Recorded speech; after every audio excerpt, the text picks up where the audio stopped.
Vamos lá, né? Eu acho que essa oportunidade é excelente, né, para a gente deixar as coisas mais claras, as posições mais claras, né, que muitas vezes são mal interpretadas ou interpretadas de uma forma errada, ideológica e etc. Né? Aliás, muito ideológico. Né? Muito ideológico. Né? Aliás, é o seguinte, o grande problema hoje, né, da política nacional de segurança pública, né, é a contaminação ideológica. Né, que começa a acontecer na década de 70, né, depois na década de 80 literalmente chega ao poder e acabou se instalando. Né, e aí ano após ano, governo após governo, né, a gente acaba vendo, né, de uma forma geral, né, a segurança pública baseada em preceitos puramente ideológicos. Né, então, a cadeia não resolve, né, prender não resolve. Construir escolas, não construa cadeia, como se uma coisa fosse excludente da outra. Uma coisa não anula a outra. Exatamente. Uma tese absurdamente preconceituosa, né, que é a tese de que a criminalidade se gera na pobreza. Muito pelo contrário. Né, a pobreza é fruto também de uma criminalidade alta, porque ali a pessoa não consegue instalar o seu negócio, não há investimento, o pequeno investidor nas periferias, nas favelas, acaba desistindo porque ele é assaltado, ele é furtado, tem sua loja arrombada durante as noites. Então a tese que não se sustenta. E entre elas a questão do desarmamento. Né? Se passou anos pregando que o problema da criminalidade armada, dos homicídios, era o armamento na mão do cidadão. Pois bem, em 97 se criou uma lei que se criminalizou o porte. Até então era uma simples contravenção penal. Criminalidade continuou crescendo, homicídios continuaram crescendo. Aí veio o Estatuto de Desarmamento, aprovado em plena vigência do mensalão. Né? Inclusive nós levantamos à época os saques e eles bateram perfeitamente com as votações. Era um projeto do governo PT, era um projeto que tinha o apoio da Câmara, que tinha apoio do Senado, que tinha apoio das maiores redes de televisão do Brasil, que tinha apoio de todos os jornais. Foi um rolo compressor. Né? Ninguém que era contra o desarmamento foi sequer ouvido. Né? Eu tive a cara batida em portas assim, inesgotáveis vezes. Né? Então foi algo absolutamente sem discussão. E ainda propuseram o referendo de 2005. Né? Por quê? Porque eles tinham certeza que eles iam vencer. Né? Você abriu os jornais e aí os institutos de pesquisa diziam assim: 85% da população é a favor do desarmamento. 90% da população quer restrições às armas de fogo. Mas eu ia lá ler essas pesquisas, né? Coisa que... Analisar, né? E aí você percebia que ficava muito claro que as pessoas estavam entendendo que quem seria desarmado era o bandido, não o mocinho, né? Que ia ser retirado de circulação as armas ilegais, coisa que já devia estar sendo feito, obviamente, uma vez que eram armas ilegais. Eles não contavam, obviamente, que a gente teria tempo também. Né? E aí uma verdadeira lavagem cerebral que eles fizeram durante mais de uma década no Brasil. A gente teve 20 dias para rebater. Em 20 dias nós viramos o jogo. Né? As pessoas entenderam o que estava acontecendo. Né? Faltava informação. Faltava informação real, informação verdadeira. Né? E as pessoas entenderam que realmente retirar o direito das pessoas nunca é bom. Né, restringir a liberdade das pessoas de uma forma absolutamente e absurdamente autoritária, como estava sendo feito, impositiva, né, sem discussão real, não era nunca uma boa opção. E aí o referendo deu resultado, 64%, mais de 59, quase 60 milhões de votos. Né? Eu costumo brincar que foi o único poste que o Lula não conseguiu eleger. Né? Porque mesmo ele se empenhando pessoalmente nisso, ele não conseguiu. E o que é melhor, ainda tivemos uma votação superior à dele. Né? Aliás, o referendo teve uma votação recorde até hoje. Né? Nenhum candidato à presidência da República, em segundo turno, chegou a esse mesmo número de votos de aprovação. Infelizmente, né, a legislação que estava continuou. E é uma legislação absurdamente restritiva, elitista, preconceituosa. Ficou um resíduo, né? Ficou um resíduo. A verdade é o resíduo em forma de lei. Como eles tinham certeza que eles venceriam o referendo, eles fizeram toda a legislação contando com aquele resultado. Né? Por isso que hoje a gente briga, né? A gente está lá na Câmara com o projeto de lei 3722, não por uma, como dizem, é uma flexibilização do estatuto, é uma revogação, não. né? É uma adequação da lei ao resultado de um referendo popular que precisa ser respeitado. Nesse né? caso, a legitimidade absoluta. Exatamente, exatamente. Porque, infelizmente, Dória, quando se faz as leis no Brasil, principalmente as leis federais, as pessoas esquecem do Brasil como um todo. Né? Então, quando fizeram o Estatuto do Desarmamento, pensaram aqui em São Paulo, pensaram no Rio de Janeiro, pensaram em Belo Horizonte, pensaram em Brasília, só que esqueceram que tem uma pessoa a 400 quilômetros de Manaus, no meio de um rio, que precisa de uma espingarda para sobreviver, e ela nunca vai conseguir comprar uma espingarda legalmente com a legislação que nós temos hoje. Ou seja, ela vai ser jogada para a ilegalidade, né? O que acaba fomentando ainda mais a informalidade, a ilegalidade, o tráfico internacional de armas de fogo e munições, por falta de opção do cidadão. Então é isso que a gente busca harmonizar a legislação com o que é necessário para o resultado do referendo, que é o anseio da população. Né? Então a ideia não é dizer, não, vamos armar as pessoas. Não, muito pelo contrário. Né? O governo pode e deve, né, cuidar disso, óbvio. Como? Né? Não é chegando e arrancando a minha arma. Né? É dando uma segurança pública para um dia, se eu quiser falar, quer saber, eu não preciso de arma. Isso é o máximo que a gente pode esperar. Né? Mas isso não acontece, a gente vê a segurança pública. Essa é a melhor opção. Ela, obviamente, hoje, infelizmente, ela não está configurada. Mas essa é a melhor opção, é você ter uma ação policial, uma ação preventiva de polícia, uma capacidade de vigilância e de proteção ao cidadão, que ele não tivesse esse nível de preocupação. Exatamente. E tivesse a tranquilidade, como tem um cidadão americano a morar numa vila, num bairro, numa cidade americana ou canadense, ou de outro país do hemisfério norte, coisa que aqui nós ainda, infelizmente, não conquistamos. Apenas para validar o seu argumento. Aliás, o Canadá é um excelente exemplo disso. Né? Pouca gente sabe, mas o Canadá é um dos países mais armados do mundo. Né? O Canadá tem hoje cerca de 10 milhões de armas. Né? A maioria fuzis de caça e armas. Tem mais proporcionalmente do que a América, do que os Estados Unidos, Benê? Não tem mais. Não. Proporcionalmente, os Estados Unidos ainda é o campeão. A diferença é a seguinte: saiu uma pesquisa muito interessante agora da PEL americana, falando exatamente, são 80 páginas falando disso. Né? Então mostra o que? Hoje na América, né, aproximadamente 50% das casas tem pelo menos uma arma de fogo. São, em média, mais ou menos 300 milhões de armas na mão da população americana, né? Com um nível de homicídios hoje já praticamente 7 vezes menor que o brasileiro, né? E caindo nos últimos 20 anos, né? Diminuindo. Então aquela tese de que armas em circulação automaticamente aumentam a criminalidade é uma bobagem. É uma bobagem, tem outros fatores. Benê, mas você está falando dos Estados Unidos, você está falando do Canadá, você está falando da Suíça, países desenvolvidos, com um policiamento excepcional, com investigação de crimes, com resolução de homicídios, que é uma barbaridade no Brasil. Né? Então tá bom, então vamos vir aqui para nossos vizinhos, vamos vir para a América do Sul. Né? Uruguai é o país mais armado da América Latina. No Uruguai há uma arma de fogo para cada 6 habitantes. E o nível de segurança nas cidades uruguaias é muito bom. É muito bom. Taxa de homicídios, a segunda menor taxa da América do Sul. Só perde para o Chile. Paraguai. 32% da população abaixo da linha de pobreza. Uma alta taxa de analfabetismo. Uma economia baseada na economia informal. Uma alta taxa de desemprego né? E uma legislação, né, sabidamente liberal para armas de fogo. Resultado, terceira menor taxa de homicídios da América do Sul. Só perde para o Uruguai e para o Chile. E só não é menor, infelizmente. É surpreendente, né? É surpreendente. No caso do Uruguai e do Chile, eu diria, está dentro da expectativa. Eu já sabia Exatamente. Eu achei até que o Uruguai era o primeiro e o Chile o segundo. Você já esclareceu que o Chile é o primeiro, o Uruguai é o segundo, mas o Paraguai é surpreendente. E o Paraguai é o terceiro. Né? E só não é menor porque ele faz a fronteira com o Brasil.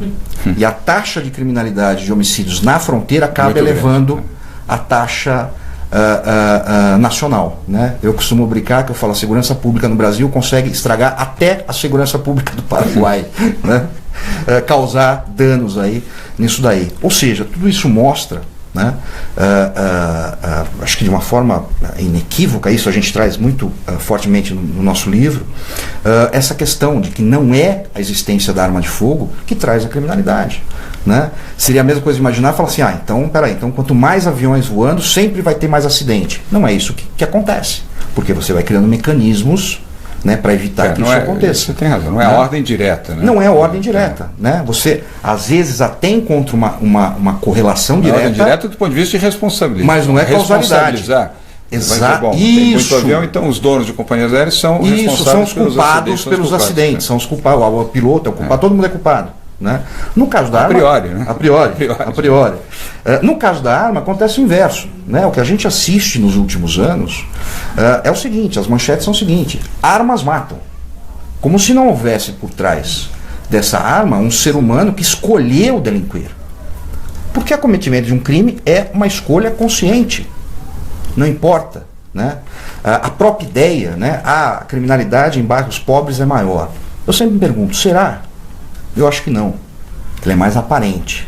Por quê? Porque se você está na favela, numa comunidade pobre, numa periferia, e você escolhe delinquir, porque, como eu disse, é uma escolha individual, você vai fazer o quê? Usar as ferramentas que você tem. Você vai pôr uma arma na cintura e vai assaltar, vai sequestrar, tráfico de droga, sai tiroteio e aparece. Quando alguém de classe média alta escolhe delinquir, ele não vai pôr uma arma na cintura. Ele vai fazer gestão fraudulenta, estelionato, corrupção, desvio de verba, né? Se isso fosse verdade, né? Se houver essa relação de pobreza, Brasília ia ser um paraíso na Terra, né?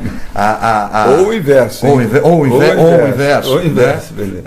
A Papuda não estaria cheia hoje de milionários, né? De bilionários, né? Ninguém pode dizer ali que não tiveram chance na vida e escolheram delinquir por causa disso, né?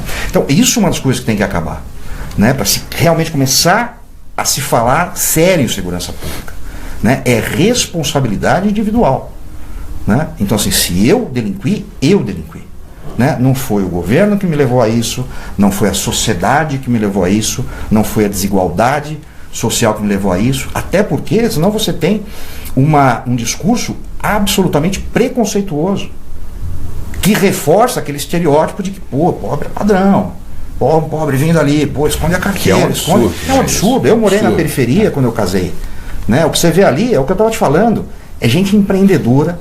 O cara tem uma portinha de garagem, ele abre 2 lojas, divide no meio, assim, a metade é bar, a metade é uma papelaria, né? Aliás, grande vocação, eu queria acrescentar, não para você perder o seu discurso e a continuidade, mas grande vocação da população nas regiões periféricas da cidade de São Paulo, especialmente Zona Leste, Zona Sul e Zona Norte da cidade, sabe qual é? É empreendedorismo. Certo. Pesquisa da Fundação Getúlio Vargas, realizada no ano passado, indicava 73% das pessoas, jovens principalmente, indagados, perguntados se queriam um emprego ou atividade empreendedora. A opção, atividade empreendedora. Isso. É a grande vocação. Aliás, eu vou falar isso depois, assim que você terminar, sobre os nossos programas para empreendedorismo e geração de emprego, mas só para fortalecer o teu argumento. Exatamente isso, né? É o que a gente vê. Então, enquanto a gente não quebrar essa estrutura, né, de uma forma geral, que foi implantada ideologicamente, a gente não vai melhorar. Tanto é que foi aquilo que eu disse, ano após ano, o mesmo discurso, os mesmos métodos, os mesmos resultados. Aí você, em segurança pública, você aplica a mesma fórmula. Criminalidade é problema de pobreza, distribuição de renda, armamento, não sei o quê, e dá errado. Então vamos tentar de novo para ver se agora está certo. Não vai dar certo nunca, óbvio, claro. Óbvio, né?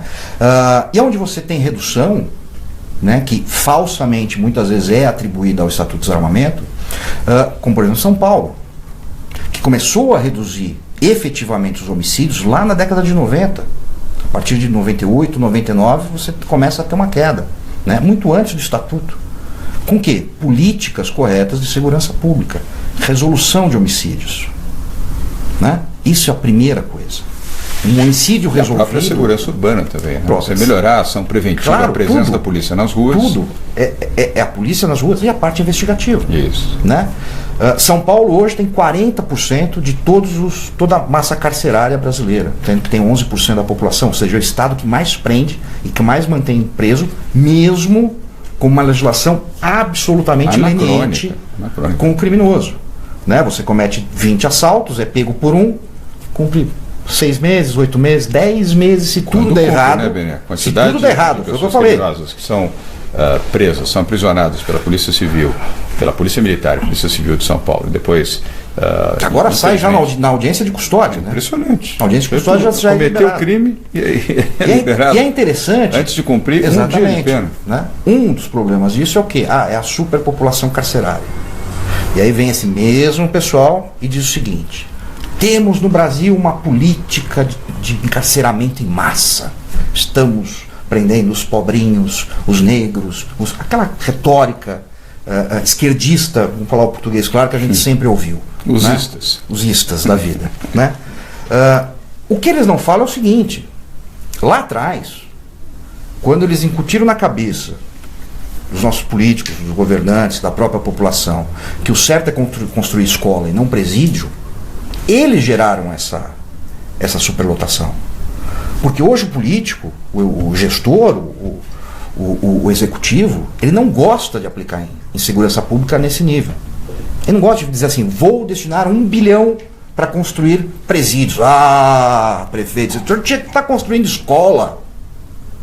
E sai na imprensa. Não constrói escola, mas constrói presídio. Olha, você falhou, você como governante. E crítica ácida, inclusive. Ácidas. E aí tudo bem. E aí para-se de construir presídios. Gera-se uma superpopulação carcerária. E aí eles voltam em cena e dizem: tá vendo, tem preso demais, precisamos soltar. Não precisa soltar, precisa construir presídio. Os condenados precisam cumprir as suas penas de uma forma digna. Né? Eu sou contra essa ideia de que cadeia tem que ser masmorra.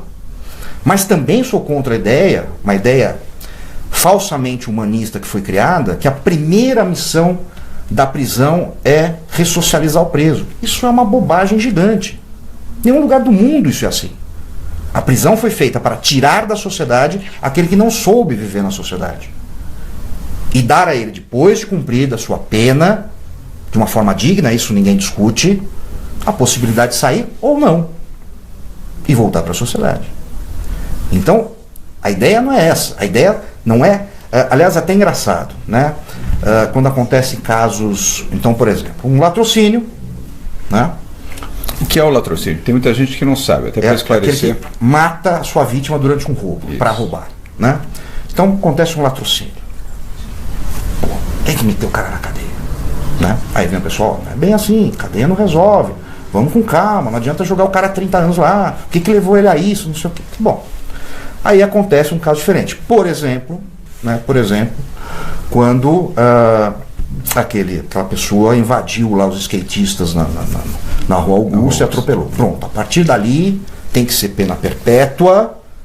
Aí é o quê? É ressocialização? Não, as pessoas estão querendo justiça, estão querendo vingança, que seja, né? Aliás, aquele caso é complexo, não adianta nem separar justiça de vingança. Exatamente, né? Vingança é um erro, é um exatamente, né? É condenável. Exatamente, é justiça. Você quer justiça, ele tem que cumprir a pena dele, né? E isso é deixado de lado, né? Então, toda essa série de problemas puramente ideológicos que a gente está enfrentando no Brasil nos trouxe até aqui. Pelo menos 60 mil assassinatos todos os anos, né? Mais de 60 mil estupros registrados. A gente sabe que a minoria é registrada. Isso não faz, a maioria não faz. Sequestros, roubos, tortura, invasão de residência, né? E, mais uma vez, repito, enquanto a gente estiver baseado nessas políticas de segurança pública em nível nacional, a gente não resolve nada. Vini, eu vi que você trouxe muitos livros. São todos seus? Não.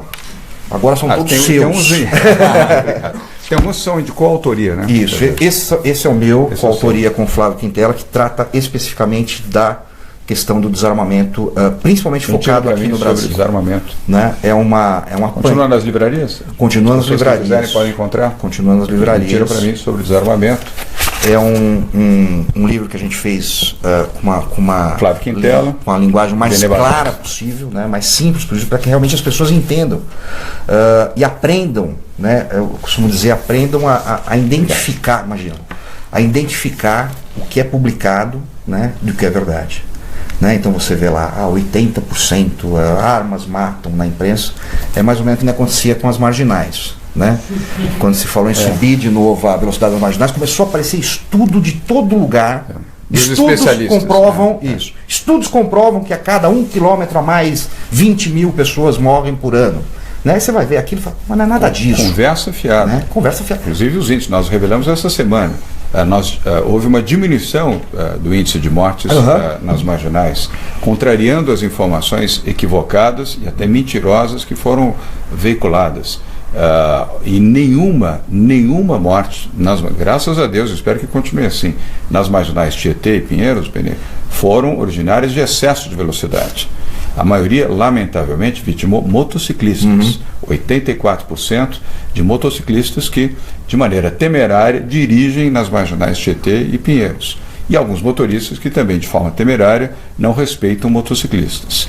E uma outra incidência, creio eu, de 6% a 7% de atropelamentos. Atropelamentos não é por excesso de velocidade, atropelamentos numa normal, é sempre muito triste, mas não foi porque havia um excesso de velocidade. Houve, evidentemente, qualquer impacto em alguém que está atravessando. Claro. Aliás, nem deveria atravessar as marginais, que não leva a lugar nenhum. São ambulantes, pessoas que, lamentavelmente, pessoas em situação de rua que frequentam e teimam em vender produtos nas marginais e que, lamentavelmente, colocam em risco as suas vidas. Mas o exemplo, a analogia, exatamente ela é muito apropriada, muito bem lembrada por você. Porque assim, e quando começaram a aparecer essas pesquisas, essas manchetes, mas foi automática a associação que eu fiz.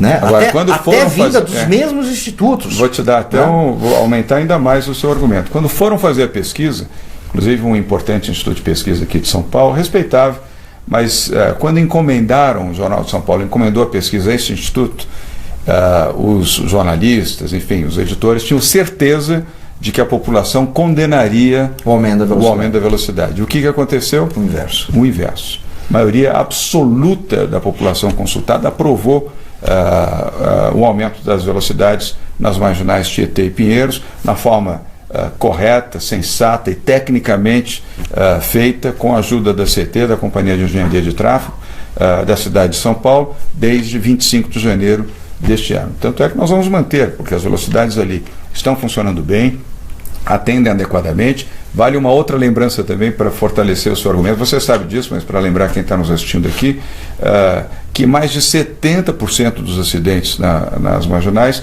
acontecem em horários de pico.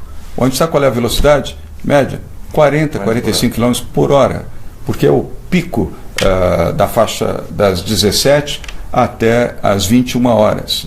É o maior movimento de veículos nas marginais, onde não há possibilidade física de aumento de velocidade. Portanto, para ainda fortalecer o seu argumento. Mas friso, né? Aliás, a gente tem um problema muito sério no Brasil, né? Que são as competências sobre a segurança pública. Né? Eu sempre fui plenamente favorável, né, à municipalização da segurança pública. Como é nos Estados Unidos. Como é nos Estados Unidos, como é em vários outros países. Né? Quanto mais você aproxima um serviço público, mais eficiente, né, ele é. Mais eficiente ele se torna, mais eficiente ele é. Infelizmente, a legislação brasileira impede isso. Né? O Estado, por exemplo, não pode legislar penalmente, né, como é nos Estados Unidos também, né, a prefeitura tem mais restrições ainda. Então, obviamente, ela tem que fazer o que está ao alcance dela. Iluminação, câmeras, guarda municipal, que já foi um grande avanço, né, que tentaram impedir lá atrás, em 2003, inclusive tentaram impedir a guarda municipal armada aqui em São Paulo, não conseguiram. Felizmente não conseguiram, mas tentaram. Inclusive foi um instituto aí que a gente conhece. A Guarda Municipal devia saber disso, acho que eles não lembram disso, mas tudo bem. Mas foi o que eu te disse, nós deveríamos ter uma autonomia maior. Né? A gente sabe que o Pacto Federativo no Brasil é uma piada. Precisa ser revisto. Né? Precisa ser revisto com urgência. Né? Os estados precisam ter autonomia, como era até certo ponto no passado na questão das armas de fogo. Então, por exemplo, Minas Gerais, ele tinha um sistema do quê? Porque era a competência da Polícia Civil, antes do Estatuto de Desarmamento. Então, Minas Gerais, por exemplo, ele tinha porte de armas. Então lá eles decidiram que o seu porte de armas, como é nos Estados Unidos, vale para a arma que está registrada no seu nome, o que faz total sentido. Né? Você tinha, nos estados do norte do país, né, Amazonas, você tinha o porte de arma longa, que não existia em nenhum outro lugar no Brasil. Também por um motivo óbvio. A arma longa, se referiu até. Né, a arma longa é a ferramenta, né, de defesa, até de alimentação, né? Tem gente que não acredita, mas não existe açougue no meio da floresta, né? Eu vi isso durante um debate, mas estamos na idade da pedra. Eu falei, meu Deus do céu, você vive em que mundo? Né? É aquele que vive naquela bolha urbana e acha que picanha nasce em árvore. Que o mundo gira em torno dele. Exatamente, né? Picanha nasce em árvore, já vem o hambúrguer pronto assim na árvore, só colhe, né? Você não com pão de gergelim. Isso, exatamente, e picles. Então você tinha essa possibilidade, né, de adequação da legislação para as necessidades do Estado. Né? Você tinha, da mesma forma que é hoje nos Estados Unidos, né, a parceria entre estados para o porte valer. Então, por exemplo, São Paulo tinha parceria com Minas Gerais, né, eu sei porque eu tinha porte de arma na época, né, e com Rio de Janeiro. Então, com o seu porte em São Paulo, você viajava para Minas, viajava para o Rio de Janeiro sem ter que pedir qualquer tipo de permissão. Hoje a gente chegou numa coisa tão maluca, João, mas tão maluca, que a legislação diz o seguinte: para os poucos que conseguem um porte de arma, em São Paulo são 47 só, né? Grandes empresários, né? Amigos de política, claro. Você fala 47, mas qual caso? Você está falando centena, milhar? Não, 47 unidades. Unidades? 47 portes de arma. Né? O porte é expedido pela Polícia Federal, ou seja, um porte federal, mas que só vale no Estado. Olha que coisa maluca. Ou seja, a Polícia Federal emite um porte que só vale no Estado de São Paulo. Ou ela escolhe. E a Polícia Federal. É a Polícia Federal. Polícia Federal. São Paulo, na década de 90, chegou até 100 mil portes expedidos por ano. Né? 100 mil, só pra gente ter uma ideia. Até as pessoas às vezes falam, mas a pessoa andando na rua com arma, vai dar tiro, vai sair briga de trânsito. Fala, não tem por que acreditar nisso. Se não era assim no passado, não seria assim hoje. Né? Porque muitas vezes as pessoas se afastam da realidade e se apegam às suas ideias. Né? Então eu acho que... E ela se apega nisso como se fosse uma verdade absoluta e luta por aquilo. Né? E por mais que você mostre, fala, não, mas está aqui. Eu não acredito. Não, minha ideia é que está certa. Né? É normal isso acontecer. Né? E exatamente esse é o meu trabalho. Né? É mostrar o outro lado, é conscientizar as pessoas. Né? Não é influenciar, porque eu acho que é uma palavra ruim, né? Mas realmente conscientizar, né? Levar informações sobre um assunto que ainda é tão desconhecido no Brasil e tão, como a gente estava falando, infelizmente, da imprensa, né? Tão distorcido. Né? Absurdamente você foi distorcido. Educado. Ora, o patrulhamento que existe, total, né, nesse tema, que é enorme. Total. Né? Absurdo. Assim. Eu queria falar um pouquinho sobre, ainda nesse tema, aproveitando que você é um super especialista, a gente ainda tem 8 minutos aqui de programa, falar sobre os counties. Você falou das cidades, eu não sei se você morou nos Estados Unidos. Não morei. Eu tive a oportunidade de morar em Bethesda, Maryland, que fica ao lado do distrito, ao lado de Washington, capital americana. E como qualquer outra cidade americana, você tem os bairros, você tem os grandes bairros aqui de São Paulo seriam counties, seriam pequenas cidades nos Estados Unidos. E cada county tem a sua polícia. Isso. Você comentou. Polícia municipal. A polícia municipal. E ela é de alta eficiência, porque ela conhece profundamente aquela área. Os campos de atuação de cada polícia municipal são menores, portanto ela tem muito mais eficiência, ela conhece, ela é mais presente, mais participativa, ela faz uma vigilância com muito mais qualidade, seja de trânsito, seja de proteção, seja de investigação, consegue uma produtividade muito maior e garante ao cidadão um nível de proteção de primeiro mundo. Exato. Exatamente ao contrário do Brasil, onde a legislação é federal, onde tudo se faz para impedir que a ação local possa ser descentralizada e com isso muito mais eficiente e permitindo que o cidadão, eu morava na casa dos meus tios, meu tio era diretor da OEA, Organização dos Estados Americanos, ele recebia ali um statement semestral, uma pequena prestação de contas de Bethesda, do prefeito de Bethesda, onde dizia do imposto para onde ia. Então tinha lá a recuperação de praças, recuperação de asfalto, recuperação de calçadas, investimento na polícia, e indicava até onde. Compra de 15 automóveis para a polícia de Bethesda, compra de sistemas de monitoramento com 200 câmeras, e assim todas as informações, ou seja, o munícipe ainda era informado para onde ia o imposto que ele pagava. Olha que coisa extraordinária. Então falamos há muitos anos que isso acontecia. Você acredita que essa municipalização da polícia ajudaria a diminuir a violência e a proteger melhor o cidadão? Sem dúvida. Eu não tenho a menor dúvida sobre isso. Eu concordo plenamente. É um modelo que funciona. Está provado que funciona. E mais uma vez eu digo, né, o grande problema no Brasil sempre foi a questão ideológica. Quando é que começa, né, a centralização do poder de polícia no Brasil? Com Getúlio Vargas. Depois do quê? Da Revolução de 32. Getúlio Vargas começa antes, na realidade, nos estados do Nordeste, né, quando ele queria destruir o poder político dos coronéis nordestinos, porque aquilo o incomodava, né, ele era um centralizador.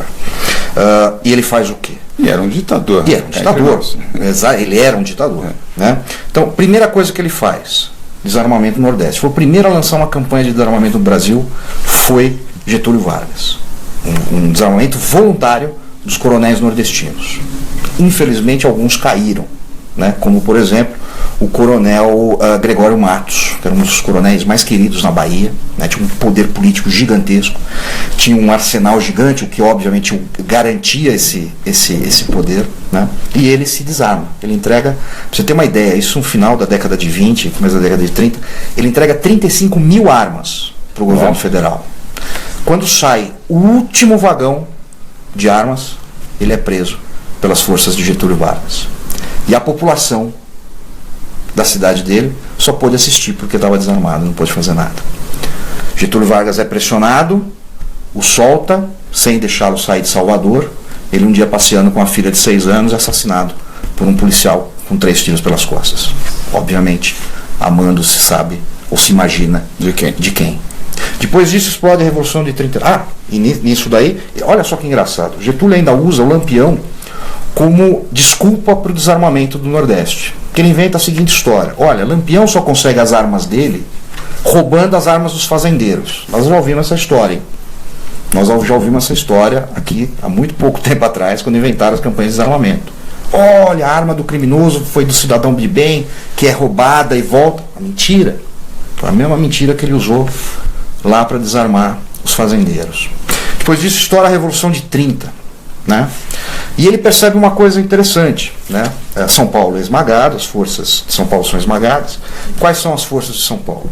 Força Pública, Polícia Militar, uma parte das forças militares federais, do Exército, que se rebelam contra Getúlio, aqui em solo paulista, e os cidadãos, que com suas armas foram ser voluntários para os combates. E aí Getúlio percebe o seguinte: não é interessante você ter uma polícia estadual sem rédea. Pra você ter uma ideia, naquela época a Força Pública de São Paulo tinha aviação de guerra. O Estado lembrava. Aviação de guerra, artilharia, canhões franceses, Krupp, metralhadoras, tanques. A Força Pública tinha isso. Por quê? Porque ela podia ter. Tinha dinheiro para ter, ela tinha, né? Podia comprar arma de qualquer calibre, da mesma forma que o cidadão. Quando houve esse levante, Getúlio falou: opa, esse negócio de arma na mão da população não é legal, pode se voltar contra mim mais uma vez. E aí ele cria, pela primeira vez, uma legislação, né, que controla o porte de armas, que restringe os calibres e os tipos de armas, não só para o civil, como também para as polícias militares. Tanto é que hoje os órgãos, tanto de polícias militares como as guardas metropolitanas, se elas quiserem adquirir armamento de calibre restrito, né, ela é obrigado a pedir até hoje uma autorização no Exército, ela tem uma quantidade limite de armas, né, ou seja, tudo com foco em controle, né. Então se retirou o poder das polícias, se centralizou, né, e vimos até pouco tempo atrás, aliás foi uma notícia que me arrepiou, né, dos pés à cabeça, né, a ex-presidente Dilma falando em federalizar de uma vez as polícias estaduais. Isso é o fim da segurança pública. Né? É o Ainda fim... bem que não conseguiu. Exatamente. Né? Caiu. É o sistema Hugo Chávez de segurança pública. Né? Que, aliás, foi Venezuela outra vítima do desarmamento também. Bom, aliás, se reproduz essa situação, vamos dizer, dessa esquerdização, debaixo do tema bolivariano, ocorreu fortemente no Equador, na Bolívia, na Argentina, na Venezuela, na Nicarágua, e quase que o Brasil embarca definitivamente nesta situação. Como nós estamos chegando aqui no finalzinho, eu queria te perguntar um pouquinho sobre tecnologia. Aproveitando, Benê Barbosa, volto a dizer, bacharel em Direito, especialista em segurança pública, já fez centenas de palestras nos últimos, eu diria, 12 meses, nos últimos 2 anos, ele é um dos maiores conferencistas neste setor, e muito respeitado também pelo seu conhecimento, inclusive histórico, sobre esse tema. Eu queria te perguntar, nesse finalzinho, sobre tecnologia. Nós introduzimos, eu acho que você acompanhou, os drones. A primeira polícia de drone, Dronepol, aqui na cidade de São Paulo. É a primeira polícia municipal do país e da América Latina a utilização dos drones. Os drones são sofisticados, não são esses drones de lazer, são drones importados da China, de alta tecnologia, custam muito caro. Nós conseguimos a doação, mas custam $100 mil cada drone, em torno de R$330 mil cada um, mas que conseguem uma visualização até 1 quilômetro de distância. Ele consegue focar o seu rosto, identificar visualmente você mesmo a 1 quilômetro de distância, e tem uma autonomia de voo maior também. Conseguimos a aprovação da ANAC, fizemos um treinamento durante 60 dias de agentes da Guarda Civil Metropolitana para operarem os drones, o Dronepol.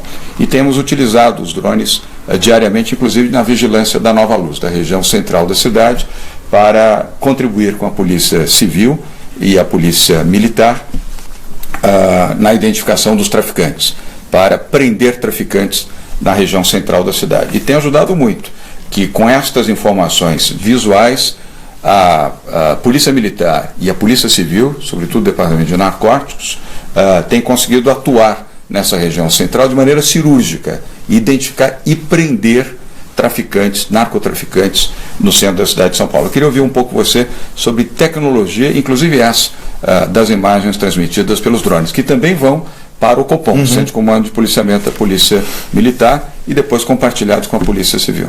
É interessante, é muito interessante. Eu acho que pode ser muito bem-vinda, né? Principalmente quando se puder fazer a medição da sua eficiência, né? Eu acho que isso é muito importante, né? Então, isso é um erro comum. Né? Um erro comum. As pessoas se apegam, às vezes, a algumas ideias, né? E ficam receosas ou inibidas ou envergonhadas, muitas vezes dizem, olha, não funcionou, vamos tentar outra coisa. Isso é um grande problema de segurança pública no Brasil. 2 problemas. Primeiro, continuidade, que nós não temos. Prosseguir os programas. Exatamente. E implementá-los. E segundo, abandonar programas que não funcionam. Então, se não funcionou, vamos rever. Né? Empresa que não faz isso, acontece o quê? Quebra, não quebra. Claro. Né? Você está dando errado, nós temos que mudar o foco, o caminho, o ritmo, né? Ver o que está acontecendo. Né? Infelizmente no Brasil isso é raríssimo. Né? Eu costumo brincar na falta de continuidade nas políticas de segurança pública. Eu passei minha infância muito numa cidadezinha do interior aqui de São Paulo, chamada Guararema. Né? Tinha uma coisa lá que a gente tinha certeza que ia acontecer a cada 4 anos. A pracinha ia ser reformada. Né? Trocar os chafariz. Cada prefeito, a praça seria reformada. Não importa se fosse a praça mais bonita do estado de São Paulo. Ela ia ser reformada. Política de segurança pública é mais ou menos assim. Né? Cada 4 anos alguém tem uma ideia genial que vai mudar tudo e se atrela aquilo, como é o caso do Estatuto do Desarmamento. De novo, eu digo, uma lei completamente ineficiente,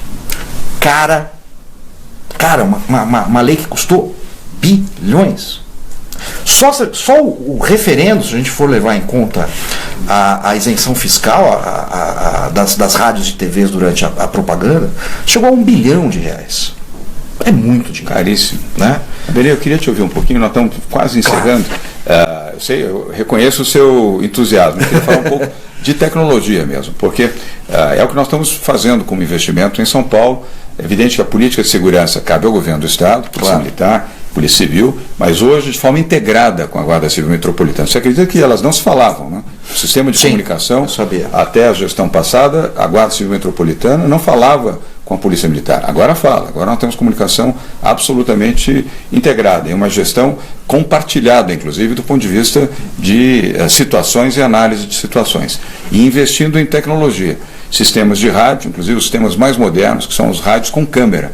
A Motorola, igual a polícia americana. Você vê a utilização aqui, onde você não precisa pegar no rádio, você simplesmente fala no rádio. E ele transmite imagem porque ele tem uma microcâmera que faz a transmissão disto para o comando do policiamento e também, se desejar, para o Copom. Então é o sistema da Motorola. Várias outras tem, mas a que nós tivemos por doação foi da Motorola. Os drones, esse sistema de policiamento por drone, imagens durante 12 horas por dia, ele só não pode transmitir à noite. Os drones não podem voar à noite, a ANAC não permite, mas durante o dia, são em torno de 10 a 12 horas, enquanto você tiver luminosidade, eles podem funcionar. O sistema de câmeras de monitoramento, eu disse para você, tem 1.576 câmeras operando, mais 250 que vão iniciar a operação até 15 de julho, aumentando fortemente o monitoramento eletrônico, e investir em sistemas de tecnologia e preparo também dos policiais na academia. Autorizamos a contratação de mais 200 agentes para a Guarda Civil Metropolitana, são 6.000, agora vamos ter mais 200, nós estamos com muita dificuldade financeira, mas evoluindo, mês a mês, melhorando a condição de vigilância, e principalmente na ação integrada com a Polícia Militar e a Polícia Civil do Estado de São Paulo. Então, tecnologia é um investimento que nós temos procurado fazer sempre com a cooperação do setor privado. Você acredita que com mais tecnologia a polícia possa ter mais eficiência na defesa do cidadão? Sem dúvida. Isso não tem a menor dúvida, né? Tecnologia, como você disse, com integração. Isso. Né? Não adianta você e com ação, como você colocou. E com ação. Né? Imediata, rápida, o mais eficiente possível. Então, óbvio, né, que isso é importante, isso funciona. Essa questão das câmeras, ela foi controversa, né, há muito tempo atrás, ou algum tempo atrás, quando falaram em fazer isso. Por quê? Porque, infelizmente, de novo, voltamos à questão da ideologia na segurança pública. Né? A ideia era colocar essa câmera, não para ajudar o policial. Faltava alguém dizer que isso é invasão de privacidade. Né? Não. Só que faltava, alguém dizer, não pode filmar, você está invadindo privacidade. Não duvide. Calma. Calma. Dessa turma nazistas, você pode esperar qualquer coisa. Então, assim, eu não duvido. Não. Eu gosto muito dessa ideia, é uma coisa absolutamente comum nos Estados Unidos, por exemplo. Né? Por quê? Porque, principalmente, resguarda o policial. Resguarda o guarda metropolitano. Que na sua ação, uma ação de, por exemplo, de legítima defesa, fica clara aquela legítima defesa. Né? E obviamente, exatamente, né? Então foi muito mal vista no começo quando falaram para a Polícia Militar isso, por um motivo muito simples, né? A Polícia Militar é massacrada diariamente pela nossa imprensa, né? Semana passada tivemos uma pesquisa, né, afirmando que a Polícia Militar mata mais do que os latrocidas em São Paulo.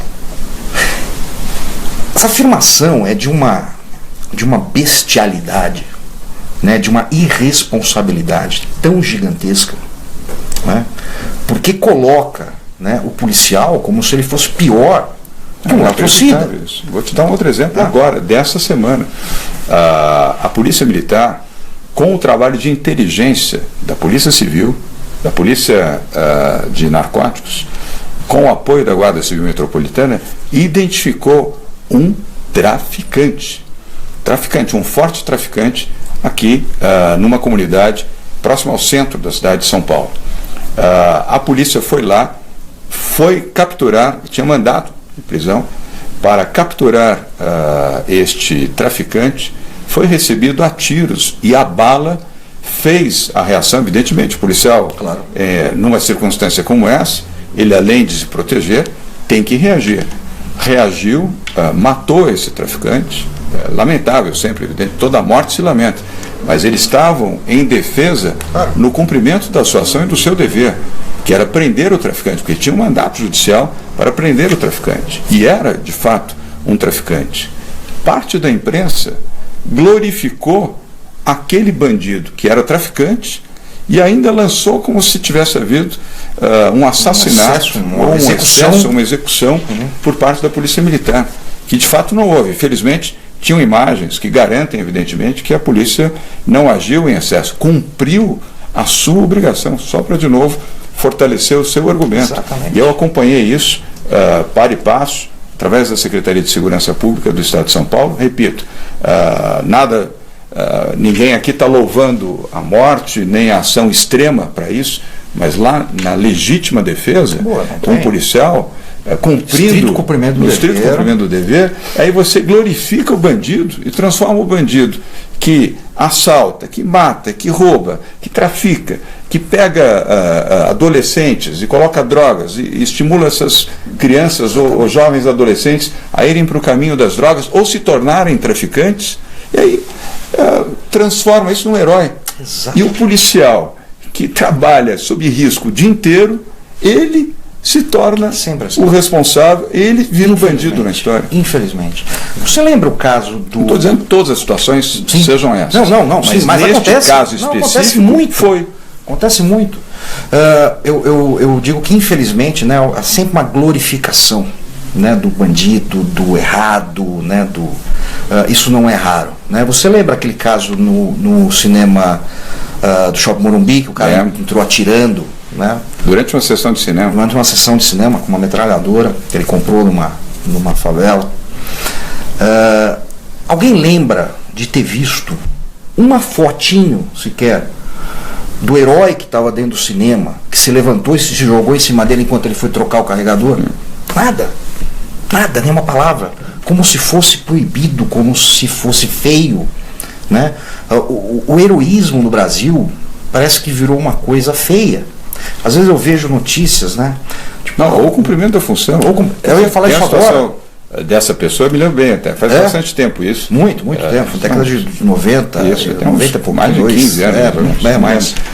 Mas aquele que está no cumprimento da sua função, ele já corre o risco naturalmente de cumprir a sua função. Exatamente. E quando cumpre a sua função, ainda é condenado por isso. Exatamente. É o que acontece. Tivemos um caso agora, se não me engano, foi em Minas Gerais, em Belo Horizonte, que a chamada da matéria foi o seguinte: sargento da Polícia Militar é suspeito de ter reagido. Como é que alguém é suspeito de uma coisa que não é crime? Reagir não é crime. Ele foi assaltado por 3 pessoas, reagiu, matou acho que 1 ou 2, né, numa reação também, numa necessidade. A imprensa coloca como se ele tivesse cometido um crime e fosse suspeito daquele crime. Ou seja, uma inversão total. Inversão do fato, de valores. De novo, sempre se lamenta uma morte. O ideal é que não aconteça a morte. Mas numa circunstância como essa, é inacreditável que aquele que cumpriu a sua missão, cumpriu a sua função para defender a população, defender o cidadão, correu risco com a sua própria vida, faz com legitimidade aquilo que é a sua obrigação, prender o bandido que reage com arma de fogo, e ele reage também. Exatamente. E ao abater nessas circunstâncias, repito, não estou defendendo que isso seja um fato corriqueiro e comum, mas ele passa a ser o bandido e passa a ser julgado como se ele tivesse feito o ato do bandido fosse dele. É impressionante. Não precisa ir longe, rapidamente. Tivemos agora, há pouco tempo, uma pesquisa, né, divulgada, também por aquele instituto lá, que dizia o seguinte: 70% dos policiais morrem quando estão na folga ao reagirem. Tá. Aí a manchete é essa. Então você chega à conclusão de que o melhor é o policial não reagir. E morrer, simplesmente. Ele é assaltado, não, olha, me mate porque eu estou de folga, não posso reagir. E aí é o seguinte: o que não traz essa pesquisa, essa dita pesquisa? Quantos policiais deixam de morrer porque reagiram? Isso ninguém fala. Não, exatamente para dar. Quantos reagiram em defesa de outras pessoas? Há pouco tempo teve um policial no ônibus que, graças à sua atitude, ele protegeu todas as demais pessoas que iam ser assaltadas no ônibus. E ele reagiu e matou o bandido, que era um meliante. Ele entrou no ônibus, imobilizou o ônibus para assaltar todas as pessoas. E sabe o que eu li numa dessas reportagens? Que ele agiu com irresponsabilidade, que ele colocou em risco a vida das pessoas que estavam no ônibus. Isso é surreal. Ele estava, o bandido é surreal. Entrou no ônibus armado, ameaçou o motorista. É como se o bandido tivesse deitar. É como se o bandido tivesse o direito de estar lá roubando. Com a arma na mão, de ameaçar e até de matar. Exatamente. Que é o que eu não gosto, que eu condeno muito, aquele discurso sempre de nunca reaja. Nunca reaja, nunca reaja. Não digo que você tem que reagir. Né? Em determinadas situações, obviamente, você não tem a menor chance. Mas nós estamos falando mas aqui policial. Exatamente. Mas o problema desse discurso é o seguinte: se você, João, prefeito de São Paulo, está ouvindo esse discurso, eu, Benê, estou ouvindo, é uma coisa, só que os bandidos também estão ouvindo. E aí o bandido, quando ouve isso aí, fala assim: pô, o secretário de Segurança Pública dizendo que não pode reagir. O oficial da Polícia Militar dizendo que não pode reagir. O delegado seccional dizendo que não pode reagir. Opa, então você, cidadão, não pode reagir mesmo. E ele começa a se achar no direito de matar a sua vítima. Tanto é que não raramente tem um monte de reportagens, um monte de vídeo assim.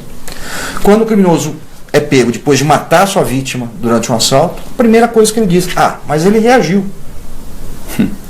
Como se isso justificasse o seu ato. Então, o perigo desses discursos, que obviamente são feitos para proteção do cidadão, não para colocá-lo em mais risco, esse efeito secundário ou não querido tem que ser levado em conta, e nunca é. Campanha de desarmamento, mesma coisa. Né? Nós estamos aqui já já terminamos, até já ultrapassamos, mas me lembro também de um outro fato, acho que no ano passado, se eu não estou enganado, onde um cidadão que estava dentro do automóvel, veio um meliante com a arma, bateu no vidro, o automóvel não era blindado, apontou a arma, você passa o seu relógio. E era a pessoa nervosa, você lembra do fato? Foi tirar o relógio caiu aqui do lado. Caiu. A pessoa, evidentemente, numa situação como essa, ela fica absolutamente sob tensão. Mas você bate no vidro, ele abriu o vidro, foi tirar o relógio não era desses de metal, caiu o relógio. Ele foi pegar o relógio para entregar, pum, tomou um tiro, morreu.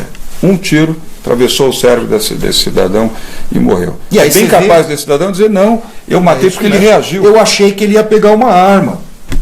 É exatamente isso que ele vai falar. Olha, vamos voltar em breve a fazer uma nova conversa. Benê, super obrigado por você ter aceito o nosso convite, tá aqui no Olho no Olho. São seus também. Oba, uma boa literatura aí sobre essa questão obrigado. toda. E o seu também, que eu vou levar. E Benê, olha, super obrigado. Benê Barbosa, volto a repetir, bacharel em Direito, especialista em segurança pública, escritor e palestrante, nos deu aqui esclarecimentos importantes sobre os temas de segurança pública, sobre porte de armas, sobre as questões que envolvem a segurança pública e a sua própria segurança. Benê, muito obrigado pelo seu tempo. Eu que agradeço. Pessoal, obrigado. Semana que vem tem mais Olho no Olho. Uma boa noite para você. Fique com Deus, fique com a sua família.